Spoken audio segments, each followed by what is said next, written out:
అందరికీ నమస్తే. Welcome to అమ్మ దీవెన ఛానల్. ఇవాల్టి స్పెషల్ వీడియో మార్గశిర మాసంలో శనివారం రోజు వెంకటేశ్వర స్వామికి పూజ చేస్తే, అందులోనూ పిండి దీపం వెలిగించి వెంకటేశ్వర స్వామి గోవిందనామాలు చదివితే మార్గశిర మాసంలో లక్ష్మీ గురువారాలలో ప్రత్యేకంగా లక్ష్మీదేవికి పూజ చేస్తాం కదండి. అలాగనే మార్గశిర మాసంలో వెంకటేశ్వర స్వామికి ప్రత్యేకంగా శనివారం పూజించినట్లయితే ఆ సంవత్సరం అంతా ఆ ఇంట్లో ధనానికి ధాన్యానికి లోటు లేకుండా ఉంటుంది. సుఖ సంతోషాలతో ఆ ఇల్లు ఎప్పుడూ కలకలలాడుతుంటుంది. ఈ మార్గశిర మాసంలో వెంకటేశ్వర స్వామిని అలాగే లక్ష్మీదేవిని పూజిస్తే సకల పాపాలన్నీ తొలగిపోయి మోక్ష ప్రాప్తి కలుగుతుందని, ధనపరంగా బాగా కలిసి వచ్చి ఇక పట్టిందల్లా బంగారమయమవుతుంది. కాబట్టి ఇంతటి అద్భుతమైన శనివారం రోజు ఎవరూ వదులుకోకండి. శనివారం ఉదయం తెల్లవారుజామునే నిద్రలేచి చన్నీటితో తలస్నానం చేసి ఇల్లు శుభ్రం చేసుకొని ఇంటి ముందు బియ్యం పిండితో ముగ్గులు వేసుకోవాలి. విశేషంగా ఈ శనివారం రోజు ప్రత్యేకమైన పీఠం ఏర్పాటు చేసుకొని, పీఠం మీద వస్త్రం ఏర్పాటు చేసుకొని శ్రీదేవి భూదేవి సమేతుడైనటువంటి ఆ వెంకటేశ్వర స్వామి చిత్రపటానికి గంధము, పసుపు, కుంకుమలతో అలంకరించాలి. తరువాత తులసి దళాలతో లేదంటే తులసి మాలను ఆ చిత్రపటానికి అలంకరించాలి. పసుపు చామంతి పువ్వులు అలంకరించాలి.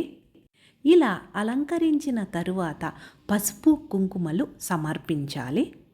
పసుపు కుంకుమలు సమర్పించిన తరువాత పూజలో పసుపుతో చేసినటువంటి గణపతిని కానీ లేదంటే చిన్న విగ్రహం ఉన్న పూజలో తప్పకుండా పెట్టుకోవాలి. నేనైతే ఇక్కడ పసుపుతో తయారు చేసినటువంటి చిన్న గణపతిని పీఠం మీద ఏర్పాటు చేసుకొని పత్తి వస్త్రంతో అలంకరించి పువ్వులతో అలంకరిస్తున్నాను. వెంకటేశ్వర స్వామి పూజ చేసేటప్పుడు తప్పకుండా తులసి దళాలను ఉపయోగించాలి. 2 ప్రత్యేకమైన దీపాలను ఏర్పాటు చేసుకోవాలి. ఆ దీపాలు ఇత్తడి, వెండి, మట్టి ప్రమిదలు ఏదైనా ఉపయోగించుకోవచ్చు. వాటిల్ని కూడా చక్కగా శుభ్రం చేసి పసుపు కుంకుమలతో అలంకరించి ఆవు నేతితో కానీ నువ్వుల నూనెతో కానీ ఆ దీపాలను వెలిగించాలి. ఇంకా ఈ మధ్యకాలంలో ఇలా అఖండ దీపం వస్తుందండి. శంకు చక్ర నామంతో ఎక్కువ ఆయిల్ పడుతుంది. ఉదయం మనం పూజ చేసినప్పుడు వెలిగిస్తే సాయంకాలం దాకా వెలుగుతూనే ఉంటుంది. అందులో 7 పసుపు ఒత్తులు కలిపి ఒక ఒత్తిగా తయారు చేసి ఆ దీపాన్ని కూడా వెలిగించాలి. మామూలు దీపాలకు 2 ఒత్తులు కలిపి ఒక ఒత్తిగా తయారు చేసి వెలిగించవచ్చు. ఈ దీపాలను ఏకహారతితో కానీ అగర ఒత్తులతో కానీ వెలిగించవచ్చు. ఇలా దీపాలను వెలిగించిన తరువాత మన దగ్గర ఉన్న పువ్వులతో దీపాలను అలంకరించాలి. మార్గశిర మాసంలో 2 శనివారాలు అయిపోయినవి కదండి. ఇక 2 శనివారాలలో ఏదో ఒక శనివారం మీ వీలును బట్టి ఒక శనివారం చక్కగా ఇలా పూజ చేసుకోవచ్చు. తిరుమల శనివారాలలో వెంకటేశ్వర స్వామికి ఎంత విశిష్టత ఉన్నదో అంతే విశిష్టత మార్గశిర మాసంలో శనివారాలకు కూడా ఉందండి. అందువలనే చక్కగా ఇలా పూజ చేసుకోవచ్చు స్వామివారికి. తప్పకుండా పూజలో తులసి దళాలు, పసుపు చామంతి పువ్వులు, ఎర్రని గులాబీలు ఉండేట్లుగా చూసుకోవాలి. కొన్ని పసుపు అక్షింతలు కూడా ఉపయోగపడతాయి. ముందుగా అయితే మనము తయారు చేసి పూజలో పెట్టుకున్నటువంటి పసుపు గణపతికి పూజ చేసుకోవాలి. పూజ అనంతరం ధూపం వేసి చిన్న బెల్లపు మొక్క నైవేద్యంగా సమర్పించి కొన్ని అక్షింతలు వేసి మనస్ఫూర్తిగా ఒక్క నమస్కారం చేసుకొని ఆ తరువాత వెంకటేశ్వర స్వామికి పూజ చేసుకోవాలి. ఈరోజు వెంకటేశ్వర స్వామి ఎదురుగా 7 పిండి ప్రమిదలు తయారు చేసి స్వామివారి ముందు దీపారాధన చేస్తే వెంకన్న మనసు కరిగి మనసులో ఉన్న కోరికలన్నీ నెరవేరుతాయి. అయితే 7 పిండి ప్రమిదలు వెలిగించలేని వారు 2 పిండి ప్రమిదలు వెలిగించినా సరిపోతుంది. ఇక్కడ నేను చూపించిన విధంగా 7 పిండి ప్రమిదలను తయారు చేసుకొని ఆ పిండి ప్రమిదలకు పసుపు కుంకుమలతో అలంకరించాలి. మీకు నామం వచ్చినట్లయితే ఇలా పిండి ప్రమిదలకు నామం గుర్తు వేసి నేరుగా నేల మీద కాకుండా తమలపాకు మీద కానీ చిన్న ప్లేట్లు ఉంటాయి కదండి, నేనైతే ఇక్కడ చిన్న ఇత్తడి ప్లేట్లలో ఈ పిండి ప్రమిదలను ఏర్పాటు చేసి స్వచ్ఛమైన ఆవు నేతితో ఇంట్లోనే తయారు చేసినటువంటి ఆవు నేతి ఒత్తులను ఈ పిండి ప్రమిదల్లో ఉంచాలి. తరువాత ఏకహారతితో కానీ అగరవత్తులతో కానీ ఈ దీపాలను వెలిగించాలి. వెలిగించినటువంటి దీపాలకు మన దగ్గర ఉన్న పువ్వులతో అలంకరించాలి.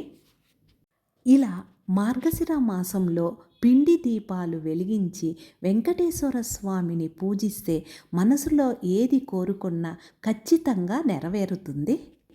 ఇక ఈరోజు గోవిందనామాలు చదవవచ్చు, లేదంటే ఓం నమో భగవతే వాసుదేవాయ అనే మంత్రం 108 సార్లు చదివిన ఈ శక్తివంతమైన మంత్రాన్ని చదివితే పూర్వజన్మ పాపాలన్నీ తొలగిపోయి అదృష్టమైశ్వర్యం కలిసొస్తుంది. కార్తీక మాసంలో ఆ శివయ్యని ఎలా కొలుస్తామో మార్గశిర మాసంలో వెంకటేశ్వర స్వామికి కూడా అంతే ప్రత్యేకత ఉందండి. పువ్వులతో అలంకరించిన తరువాత తప్పకుండా ధూపం వేయాలి.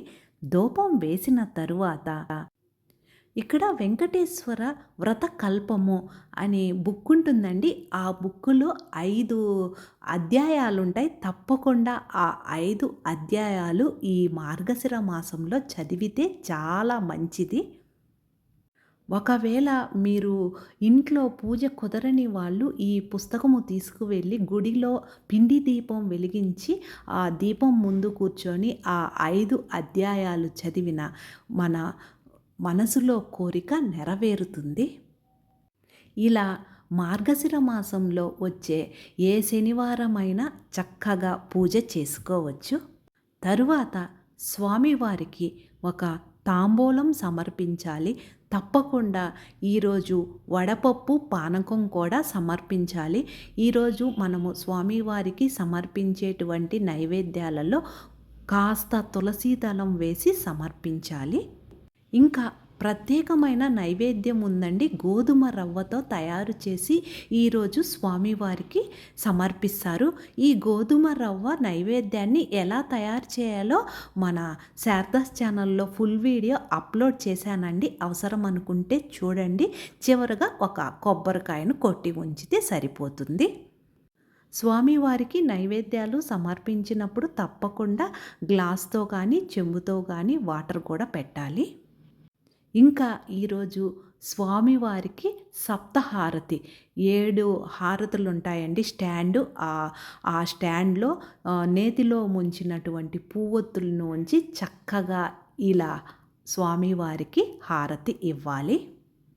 మీ దగ్గర స్టాండ్ లేనట్లయితే ఒక ప్లేట్లో కూడా ఒత్తులను ఏర్పాటు చేసుకొని హారతి ఇవ్వవచ్చు. తరువాత వెంకటేశ్వర స్వామికి ఎంతో ప్రీతికరమైన హారతి అదేనండి, ముత్యాల హారతి. ఈరోజు స్వామివారికి ముత్యాల హారతి ఇస్తే చాలా మంచిది. ప్రత్యేకంగా మార్గశిర మాసంలో శనివారం రోజు స్వామివారికి 7 పిండి దీపాలు మరియు సప్తహారతి, ముత్యాల హారతి మరియు పచ్చకర్పూరంతో హారతి ఇస్తే చాలా మంచిది. చివర్లో కొన్ని అక్షింతలు స్వామివారి పాదాల దగ్గర మనం వెలిగించినటువంటి దీపాల దగ్గర ఉంచి ఒక్క నమస్కారం చేసుకుంటే సరిపోతుందండి. స్వామివారి చల్లని చూపు మన మీద, మన కుటుంబ సభ్యుల మీద ఎల్లవేళలా ఉంటుంది. ఒక్కసారి మార్గశిర మాసంలో ఏదో ఒక శనివారం రోజు ఈ పూజను మీరు కూడా చేసి చూడండి. ఆ అద్భుతాన్ని మీరే గ్రహించగలరు. అంటే పూజా విధానం నేను చేసిన విధంగా అలాగనే చేయమని చెప్పనండి.